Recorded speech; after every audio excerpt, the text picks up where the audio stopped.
රජය අත්නෝමතිකව කිසිදු සාකච්ඡාවකින් තොරව පාසල් කාලය දෙක දක්වා දීර්ඝ කිරීමට එරෙහිව අපි අද දවසේ වෘත්තීය ක්‍රියාමාර්ගයක් ගන්න හිටියේ. නමුත් මේ පැවති වාතාවරණය තුළ පාසලුත් වහලා තියෙන තත්වයක් තුළ මේ ක්‍රියාමාර්ගය අපි අත්හැරියා. తాවකාලිකව. නමුත් රජය පාසල් දෙක දක්වා පැවැත්වීම සම්බන්ධයෙන් තමන්ගේ ස්ථාවරය තාම පැහැදිලි කරලා නැහැ. මේ රටේ සියලු ගුරු විද්‍යාල්පති සමිති ආණ්ඩු පක්ෂයේ වෘත්තීය සමිතියත් ඇතුළුව සියලු ගුරු විද්‍යාල්පති සමිති මේ පාසල් කාලයේ දෙක දක්වා දිරි කිරීමට විරුද්ධයි.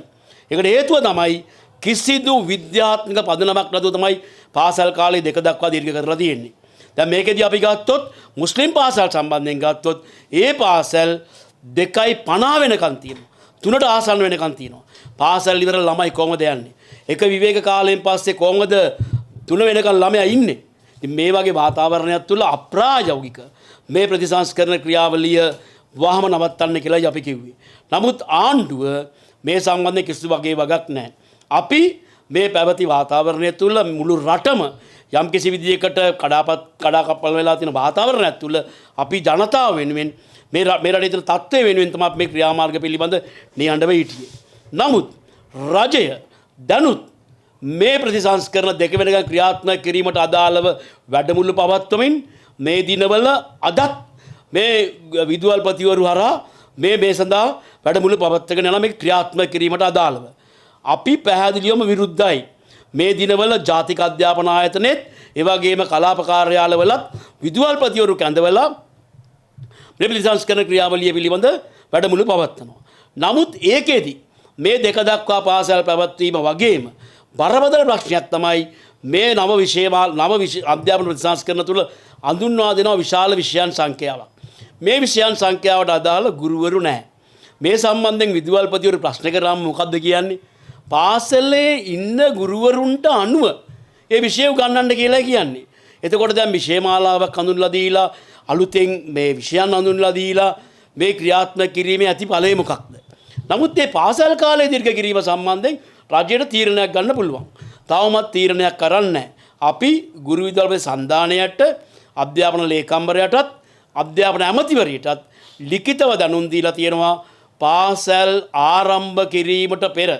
ඒ කියන්නේ දැන් 2026 ජනවාරි මාසයේ 5 වෙනිදා පාසල් ආරම්භ කිරීමට පෙර මේ සම්බන්ධ වෘත්තීය සමිති සමග සාකච්ඡාවක් කරන්න කියන කාරණාව. එහෙනම් නමුත් තවමත් එවැනි සාකච්ඡාවක් සඳහා තාම ඉඩාසර ලැබිලා නැහැ. අපි බලාපොරොත්තු වෙනවා මේ සම්බන්ධයෙන් ඕන සාකච්ඡාවක් ලබා දෙයි කියලා. අපි අත්‍තරම දැන් කියන්නේ මේ රටේ සියලු දෙනා මේ පාසල් කාලේ දීර්ඝ කිරීමට විරුද්ධ නම් ආණ්ඩුව මොකටද මේ කරන්නේ? ආණ්ඩුව මේ කියන ප්‍රතිසංස්කරණ ක්‍රියාවලිය ආණ්ඩුව එකක් නෙවෙයි. දැන් ආණ්ඩුව මුලින් නම් කිව්වේ ඒගොල්ලොන්ගේ කියලා. මේ අතර හැම පැත්තෙම මේ සඳහා විරෝධතාවයක් ආවට පස්සේ තමයි කියන්න පටන් ගත්තේ මේක ගෝඨාභය රාජපක්ෂ ආණ්ඩුව කාලේ අපි ප්‍රතිසංස්කරණය කළා දැන් පිළියරන් තියෙන්නේ. දැන් මෙතන මේ ක්‍රියාවලිය කරගෙන යනවා වගේම අත්නෝමතික සාකච්ඡාවකින් තොරව තමයි මේ ක්‍රියාවලිය සිදු වෙමින් යන්නේ. අපි දන්නවා මේ වෙලාවේ රටේ බරපතල ආපදා තත්ත්වයක් තියෙනවා. ඒ වගේම පාසල් ගණනාවක් කඩා වැටලා, ඒ වගේම ළමයි බරපතල විදිහට පීඩාවටපත් වෙලා, ගුරුවරු පීඩාවටපත් වෙලා මේ සියලු දේ තුල අධ්‍යාපන අමාත්‍යාංශය මේ පාසල් කාලේ දෙක වෙනකම් පැවැත්වීමේ ක්‍රියාමාර්ගය යටින් අරන් යනවා. අපි සම්පූර්ණ මේ ක්‍රියාවලට විරුද්ධයි. අපි ඉල්ලීමක් කරලා තිනවා මේ සම්බන්ධයෙන් සාකච්ඡාවකට. ඒ වගේම මේ ආපදා තත්ත්වය තුල ආණ්ඩුව ගන්නා ක්‍රියාමාර්ග අපි දකින්නේ කිසිදු සාකච්ඡාවකින් තොරව සිදුවෙන ආකාරයක් තමයි. දැන් පාසල් නැවත ආරම්භ කිරීම තීරණය කරලා තියෙනවා 2016 වෙනිදා පාසල් ආරම්භ කරනවා. 15 වෙනිදා ගුරුවරුන්ට එන්න කියලා තියෙනවා. ඒක 22 දක්වා ක්‍රියාත්මක වෙනවා කියලා තියෙනවා. දැන් මෙතන අපිට තියෙන ප්‍රශ්නේ තමයි පාසල් නැවත ආරම්භ කරන්න කලින් පාසල් නිවාඩු දීලා පාසල් ආරම්භ කරන්න හිටියේ ප්‍රධාන කාරණාවකට. මොකටද? වාර විභාග පවත්වන්න. දැන් වාර විභාග සඳහා අවශ්‍ය කරන මේ කාලසටහන් පවා දාලා තිබ්බා. නමුත් වාර විභාග සඳහා සමස්ත පාසල් පද්ධතියේ සම්පූර්ණම ඉගෙනුම් කාර්යයන් අවසන් කරලා තිබ්බේ ළමයි වාර විභාග වලට සූදානම් කිරීම සඳහා. නමුත් දැන් වාර විභාග වෙනුවෙන් තිබ්බ පාසල් පද්ධතිය තමයි දැන් විවෘත කරන්න වාර විභාග තියන්නේ නැහැ. ඒක හොඳ තීරණයක්. ප්‍රශ්නේ තියෙන්නේ නැවත පාසල් 22 නිවාඩු දීලා නැවත පාසල් ආරම්භ කරුවා දෙසැම්බර් මාස 29 වෙනිදා. 29 ඉඳන් 31 දක්වා. අපි ආන්නේ මේ දින තුන පාසල් පැවැත්වීමේ අරමුණ කුමක්ද? දැන් මේ දවස් 3ක් පාසල් පවත්වනවා අවුරුද්ද අන්තිම දින 3ක්. නත්තල් නිවාඩුවෙන් පස්සේ 29 30 31. දැන් මේක ඇත්තටම දෙමව්පියන්ටත් පීඩාවක්, පාසල් පද්ධතියේ ඉන්න සමස්තයටම පීඩාවක්. ඉතින් අතර මේ පාසල් පැවැත්වීමේ අරමුණ මොකක්ද කියන කාරණාව කියන්න ඕනේ. අපි දන්නවා දැන් මේ ආපදා තත්ත්වය තුළ පාසල් නැවත ගොඩනැගීම, පාසල් අධ්‍යාපනය නැවත සකස් කිරීම, මේ ක්‍රියාවලිය පිළිබඳව අඩුම තරමේ මේවා නියෝජනය කරන වෘත්තීය සමිතිය එක්කවත් අඩු ගානේ පාසල් විදුහල්පතිවරයෙක්වත් කතා කරේ නැහැ. අපි දන්නවා දැන් මේ තීරණ ගත්තේ පැහැදිලිවම තෝරාගත් විදුහල්පතිවරු කීප දෙනෙක් එක්ක සාකච්ඡා කරලා. කිසිම සාකච්ඡාවක් නැහැ අධ්‍යාපන ඇමතිවරිය. අත්නෝමතිකව මේ තීරණය අරන් තියෙන්නේ. මේ තීරණ ගැනීමේදී ප්‍රායෝගිකත්වය පිළිබඳ කිසිදු සැලකිල්ලක් දක්වලා නැහැ කියන එක පැහැදිලි වෙනවා 29 සිට 31 දක්වා පාසල් පැවැත්වීම තුල. ඉතින් අතරම මේ පාසල් පැවැත් වූ දින ගාන අපි සම්පූර්ණ කරා වැඩි පිරිස දින ගානක් කියලා පෙන්වන්නද මේ කාර්යය කරන්නේ. අපි දන්නවා මේ රටේ කොවිඩ් වසංගතයේ වෙලාවේ පාසල් අධ්‍යාපනය කඩා වැටුණා. දැන් කඩා වැටීම තවමත් දැන් අවුරුදු කීයද? තවමත් නිවැරදි කරගත්තේ නැහැ. දැන් 2025 තියන්න ඕනේ සාමාන්‍ය පෙළ විභාගය තියෙන්නේ 2026 පෙබරවාරි වල. ඒ කියන්නේ ඒ තරම් ඒ ආපදාව තුල ඇතිවෙච්ච තත්ත්වේ නිවැරදි කරගත්තේ නැහැ. ඒ නිවැරදි කරගත්තේ නැතුව අත්නෝමතිකව ටියුෂන් මුදලාලිලාගේ උවමනාවට විභාග කල් දාගෙන ආවේ. ඇයි ඒතකොට ටියුෂන් කරන්න පුළුවන් නේ?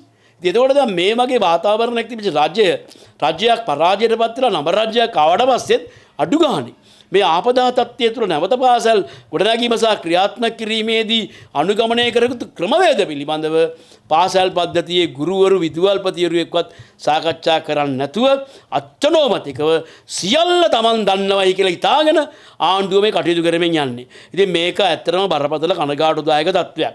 මොකද ආපදාවක් වුණාම සියලු දෙනා ලෑස්ති ඒ ආපදාවට පිළියම් යොදන්න. ආ පද්ධතියේ ඉන්න ගුරු විදුහල්පති වෘත්ති සමිතියත් ලෑස්ති මේ සම්බන්ධයෙන් මැදිහත් වීමක් කරන්න. ඒ නිසාම තමයි අපේ වෘත්තීය ක්‍රියාමාර්ග පවා අපි අත්හිටවලා තියෙන්නේ.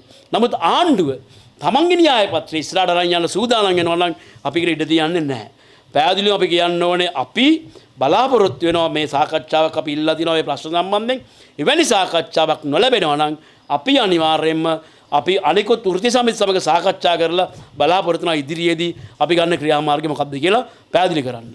ඒ කියන්නේ දැන් නව පාසල් වාරේ ආරම්භ වෙනවා 16 යම් කිසි දෙයක වෘත්ති ක්‍රියාමාර්ගයක් කරන්නේ නැහැ. ඉතින් එහාට තමයි වෘත්ති ක්‍රියාමාර්ගය. දැන් අපි අතරම 16 වෙනිදා පාසල් ආරම්භ කිරීම තීරණය කරලා තියෙන්නේ මේ தත්ත්වය තුල මේ තමයි මේ තීරණය කරලා තියෙන්නේ මේකෙදි පාසල් කාලේ 2 වෙනකම් පැවැත්වීමට තීරණයක් අරගෙන නැහැ.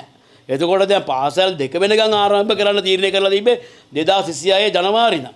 නමුත් ඒ සම්බන්ධයෙන් අපි විරෝධය පළ කරලා තියෙනවා. ඒ විරෝධය සැලකිල්ලට අරගෙන මේ සම්බන්ධයෙන් සාකච්ඡාවක් ලබා දී යුතුයි කියලායි අපිට කියන්න තියෙන්නේ. එහෙම නැති වුණොත් අනිවාර්යෙන් ජනවාරි මාසයේ වෘත්ති ක්‍රියාමාර්ග වලට යන්න සිද්ධ වෙනවා. අපි කිසිදු වෘත්තීය ක්‍රියාමාර්ගයකට බලෙන් යන්න අපිට උවමනාවක් නැහැ. නමුත් ආණ්ඩුව දැනගන්න ඕනේ අධ්‍යාපන පද්ධතියේ ක්‍රියාමාර්ගයක් වෙනවා නම් ඒ සම්බන්ධයෙන් සාකච්ඡාවකින් ඉස්සරහට යන්න. විශේෂයෙන්ම සියලු කාරණා සම්බන්ධයෙන් ඒ පාර්ශව කරුවන් එක්ක සාකච්ඡා කිරීම තමයි වැදගත් වෙන්නේ. නමුත් කිසිම සාකච්ඡාවක් නැතුව මේ ක්‍රියාමාර්ග ගන්න බලාපොරොත්තු වෙනවා. මේ සාකච්ඡාවක් අපි ඉල්ලලා තියෙනවා. ඒ සාකච්ඡාව නොලැබෙනවා නම් අපිට වෙයි සියලු පාර්ශවයක කතා කරලා තීරණයක් කරන් අපේ ක්‍රියාමාර්ග ප්‍රකාශයටපත් කරන්න.